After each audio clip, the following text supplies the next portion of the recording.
Já estamos de volta e agora vamos falar do coração. Semana passada nós começamos a conversar com o médico cardiologista que esteve aqui no nosso programa, Dr. Antônio Menezes, e começamos a falar sobre algumas doenças e seus possíveis tratamentos.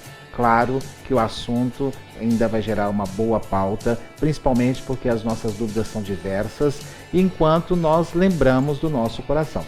Eu não sei por que isso acontece. Por que a gente só lembra do coração quando ele está tendo algum tipo de problema? Ou quando nós associamos que aquilo pode ser um problema do coração? Aliás, quem pode nos responder é o professor, que é doutor em educação e também tem vários doutorados em diversas áreas, né? Isso, doutor, me ajuda, por favor. Em educação, o senhor é doutor em? Na ciência da saúde, na cardiologia. Isso, na cardiologia. Isso. O senhor é professor da PUC, professor Goiás, da PUC. E um dos nomes que é referência em todo o estado de Goiás e também no Brasil. Doutor, por que a gente só lembra do coração quando ele está tendo problemas? Por que nós acreditamos que o coração é infalível sempre? Infelizmente a gente tem essa noção que ele é infalível sempre. Mas como todo órgão no organismo, né? Todo órgão ele não é infalível. E o coração só temos um. Então eu gosto muito de brincar com os meus pacientes e com os meus alunos que cuidar do coração passa a ser fundamental, porque a gente não tem um órgão reserva, né? Eu tenho uma pergunta para o senhor. O coração envelhece? Envelhece. O coração cresce? Porque isso é óbvio, a resposta é óbvia, que ele cresce, né? Você criança e ele vai desenvolvendo, né? E vai crescendo junto com o organismo. E acredito que ele vai se adaptando às necessidades do coração, do organismo, uma vez que ele bombeia o sangue para o coração. Esse crescimento, ele é natural, ele precisa ser acompanhado, ele tem algum tipo de deformidade, pode ocasionar isso? Olha, o coração, ele vai se adaptando, como você disse, ao crescimento do organismo como um todo. Mas chega a determinada fase da idade adulta, que esse coração ele vai permanecer na sua forma, no seu tamanho. Na criança, sim, o coração é pequeno, né? E à medida que a pessoa vai chegando à maturidade, à juventude, à maturidade, o coração permanece no tamanho. Agora, o importante é o envelhecimento do coração, porque as doenças do coração, elas são chamadas doenças do envelhecimento, as doenças mais frequentes, né? As doenças degenerativas, que faz degeneração significa chegar à morte, né? Degenerar e envelhecer. Eu acho que uma resposta para essa questão da gente não procurar o cardiologista é a imagem que a gente tem da eternidade. Quando a gente é muito jovem, a gente acha que não vai morrer nunca, né? Que vamos viver para sempre.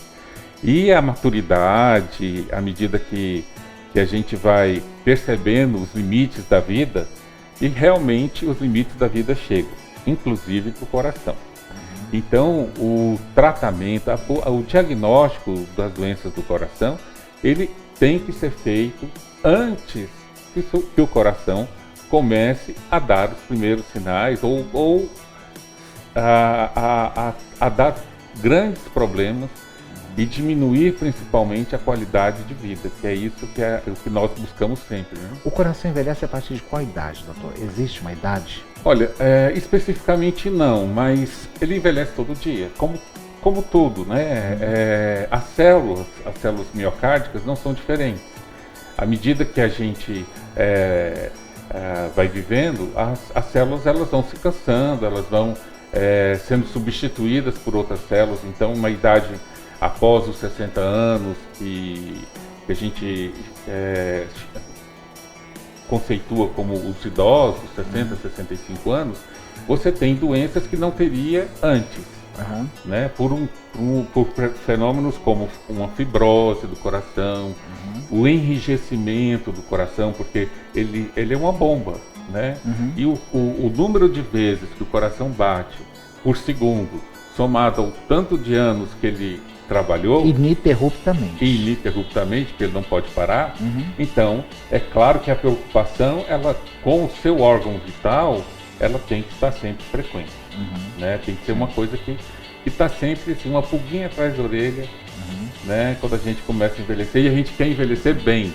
Isso não significa que quem envelhece não vai envelhecer bem. Tem que envelhecer, mas com qualidade de vida. Com qualidade de vida. Quando a gente fala de arritmia cardíaca, a gente entende que o coração não está batendo conforme ali o planejado, conforme aquilo que ele precisa executar no nosso corpo. Esse descompasso, acredito eu, que deve ser investigado, né? E deve ter várias causas, né? N causas a partir dessas. Mas tem um fato que a gente sempre lembra, né? Aquela questão do marca-passo. Quando o coração está falhando, da vovó e do vovô falhava, tinha aquela possibilidade de usar o marca-passo. Isso ainda é praticado, doutor? Isso, e como? A tecnologia do marca-passo avançou muito. Hoje a gente tem marca-passo não só para o vovô e para a vovó. Eu, particularmente, tenho pacientes que tiveram necessidade de colocar marca-passo e que tem uma qualidade de vida não diferente de qualquer outra pessoa.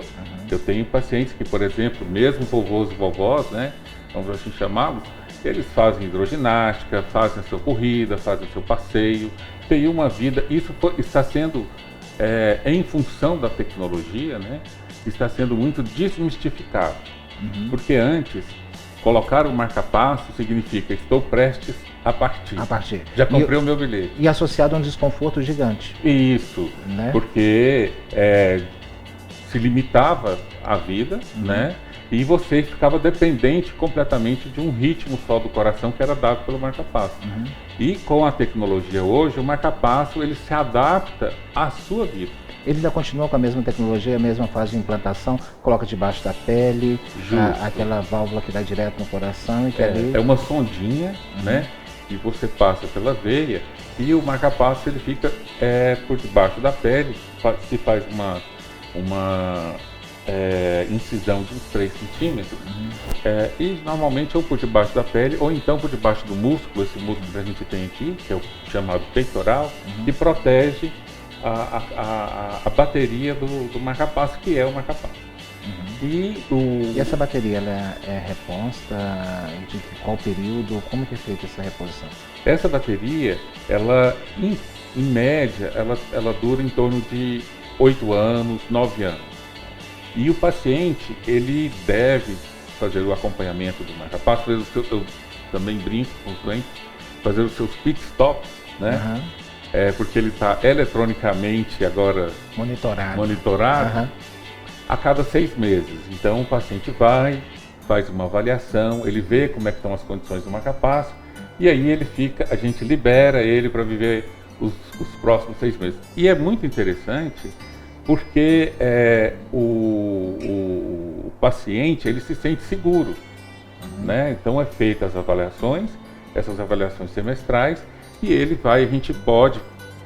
realmente estará monitorado, porque hoje o marca-passo é capaz de fazer a leitura dos batimentos cardíacos durante 6 meses do paciente.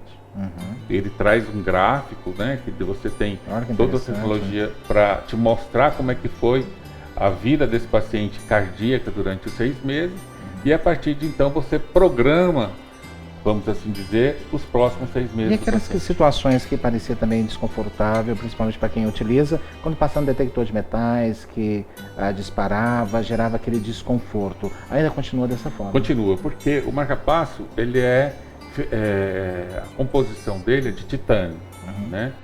E o campo magnético, ele pode alterar a programação do marca-passo.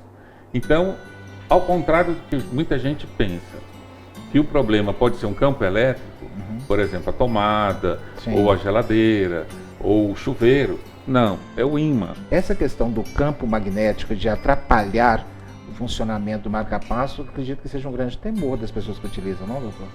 A princípio sim.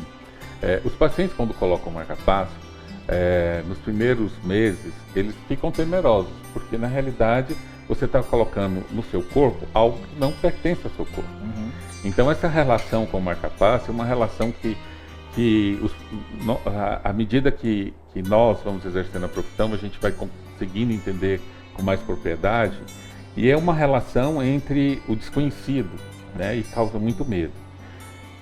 Hoje, as orientações que são dadas, e elas têm que ser dadas, inclusive a gente né, normalmente entrega uma cartilha para o paciente ler com um vocabulário bem simples, para ele entender e tirar esse mito do marca-passo como um aparelho que vai ser o seu inimigo. Sim.